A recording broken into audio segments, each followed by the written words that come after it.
Good morning, everyone. Welcome to Pre-Market News and Views by In the Money Stocks. Today is Thursday, July 5th, 2012. This is the first trading day after the July 4th Independence Day holiday in the United States. Let's see what's going on in the markets. There seems to be a lot happening today. For a holiday shortened week, there sure is a lot taking place. So let's get into the S&P 500 E-mini futures here. You'll see futures are trading higher by about 3 points. The ADP job report was just released just a couple of minutes ago. It looks like the ADP report came in with a positive number of 176,000 jobs created in the month of June. Who knows if this is going to play out tomorrow when the actual U.S. Labor Department job report is released.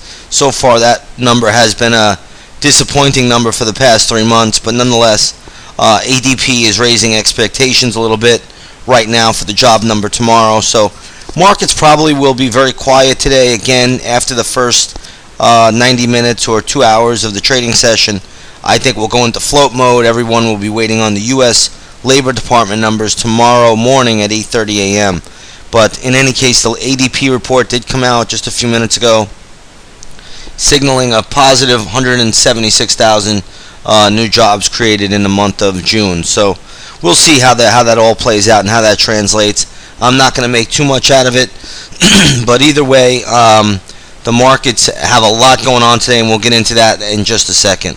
All right, let's start with China last night. China announced that they are going to cut their one-year lending rate by 31 basis points. What a weird number to pick, but nonetheless, that is the number, 31 basis points. And I believe that they are also cutting their deposit rates by 25 basis points. But the kicker here is that they left the reserve requirement ratio unchanged. So a little bit of easing on China's part that they kind of need, because last night the Chinese Shanghai Index was down 1.16%. So a little bit of easing there. We'll see how that plays out. Now in Europe this morning, a whole different can of worms was opened up. It looks like the Bank of England, to start things off, decided to do more QE, so they're going to buy 50 billion pounds worth more assets to inflate their markets. So again, that's pretty interesting in and of itself. They're going to also keep their interest rate, their benchmark interest rate, at 50%. So, at 0.5%. So they're not doing anything there, but what they are doing is they're increasing the size of their quantitative easing by 50 billion pounds. So hopefully that will inflate the stock markets a little bit more. But it's incredible how these central banks are just trying to inflate the stock markets with printed money. It's just amazing. There also was an announcement by the ECB. I believe Mario Draghi, the ECB European Central Bank chief over there, cut interest rates by, I believe, a quarter point to 0.75%. This was expected, kind of baked into the cake already, so I don't think it's going to have that much of an effect on the market. He's also going to hold a press conference at 8:30, so we'll see if his comments do move the markets. But right now it's 8:25 a.m. as I'm shooting this video, and it looks like the markets are just holding steady for the most part. But ECB did cut rates by a quarter point to 0.75%, and we'll just see how this all plays out. It looks like the ECB also cut the deposit rate to 0, so we'll see how that affects the banks. It's going to probably, I think they do that to try to cause banks to lend money, but we'll see how this all plays out. You're also going to have some economic news released around 10 o'clock. I think it's ISM manufacturing. I'm not sure how that's going to move the market, but we'll see how it all plays out. A couple of things to go over quickly as we look at the futures, just trading up 2.5 points at the moment. The dollar has caught a really big bid today. The dollar is soaring. It's up 91 cents. Now, on a day where the markets are going to have light volume, many traders are away, the market may get away with this. But the stronger dollar normally will deflate the stock markets. But the dollar is soaring here. This is a big move on the dollar. It's up 91 cents today. That's a very big surge.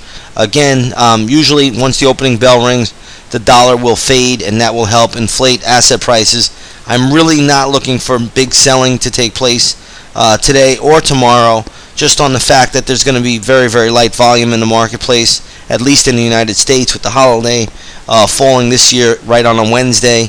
A lot of traders take off the Thursday and Friday afterwards, try to make a long weekend out of it. I suspect that will still be the case, but the stronger dollar is taking place this morning, so that's worth noting. Couple of other things to talk about real quick. Gold and silver, gold and oil. If you take a look at gold this morning, gold is down about $10. Take a look at the GLD. You'll see here. Let me just get rid of these lines here, clearing this chart up. But you'll see the GLD has really come in. It is off the lows of the day, but nonetheless, it has fallen pretty decently. GLD closed at 157.46 on Tuesday. Today, it's trading at 155.57. That's a pretty decent decline.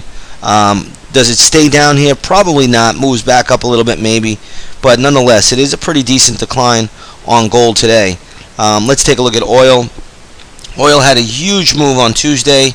This morning, oil is up another 44 cents to 88.11 per barrel on light sweet crude. Let's take a look at the USO this morning.